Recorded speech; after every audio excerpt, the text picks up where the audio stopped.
tu descends s'il te plaît, tu vas tomber là. Il y a un moment, on devient vraiment les parents de ses parents. Hein. Vous êtes sa sœur? Non, sa fille. On commence avec une histoire de baby-boom. La vraie mère, c'est la fille. L'une est responsable, l'autre a dos attardé. Elle est bourrée. Tout se complique quand les deux tombent enceintes. On a quelque chose à vous dire. Je suis enceinte. Vous êtes grands-parents. Mais vous allez pas le garder. Elle a toujours été très drôle. Quelle bonne idée d'avoir choisi Juliette Binoche et Camille Cotin. Quant à Lambert Wilson, il est hilarant. Tu fais ça souvent? Recoucher avec mon ex-mari 20 ans après, pas vraiment. Voilà, votre mère est enceinte. Quoi? Quoi? Mais j'attends un bébé. Mais c'est pas possible. Ben si. Non. Ben si. Telle mère, telle fille est signée Noémie Saglio. C'est drôle et pittoresque, mais surtout bourré de tendresse. Et du coup, la mère de mon petit-fils sera aussi la sœur de votre enfant. Voilà. Vous vivez toujours ensemble?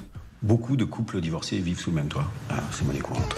Je possède 20% de cette maison. Tu m'achètes mes 20% ou je viens habiter dans mes 20%. On continue avec une comédie familiale. Delphine et Yvan divorcent d'un commun accord, mais les problèmes d'argent rendent la situation critique. Moi, je trouve ça génial. Tu verras aucun inconvénient à laisser ta chambre à ton père. Quoi? Ouais.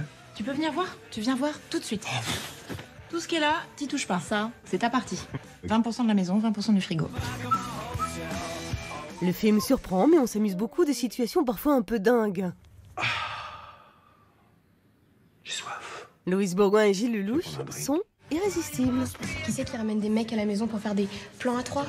C'est qui lui? Mon maman. Votre mère est une grosse info. Sous le même toit est signé Dominique Farrugia. C'est gentillet, mais vous passerez forcément un bon moment. Vous pouvez sortir tous les deux un instant? Allez, allez-y les enfants, on a besoin de parler entre adultes. Non, c'est à vous que je m'adressais. Moi, je t'offre un verre. Je devais y aller donc. Ah non, mais c'est pas une question. C'est qui cette Juliette? Je ne la connais pas. T'as ta carte dans la poche et tu la connais pas? Tu te fous de ma gueule? Non, voilà, c'est... On termine avec une comédie romantique, un brin trash, où Mathias se retrouve lancé dans les préparatifs de son mariage. Mais oui, je veux. Tu vas préparer ton mariage avec ta meuf et ta maîtresse. T'es mon héros, toi. Si Alexis rapproche, un homme mort. Elle est plutôt pas mal. Ah ouais. Mais dis donc, tu dirais pas non, mon salaud, hein? J'aime bien ça, petit. Rémi Kerici parvient à signer un film qui fait marrer, porté par l'énergie de très bons acteurs. Vous avez rebaisé. Mais de qui il parle? De toi, de nous? Ah ouais. Je dis que j'étais un peu stressé. Allez, tiens. Les mecs, ils sont cons. Ils flippent. Alors, pour se rassurer, juste avant de se marier, ils sont prêts à sauter sur la première grosse pute venue. Tu vois? Oui. Jour J, c'est décomplexé, mais c'est aussi plein d'émotions. Enfin, une comédie fraîche et originale. Tu peux pas lui faire ça. Elle c'est une fille super. Et en plus, tu l'aimes.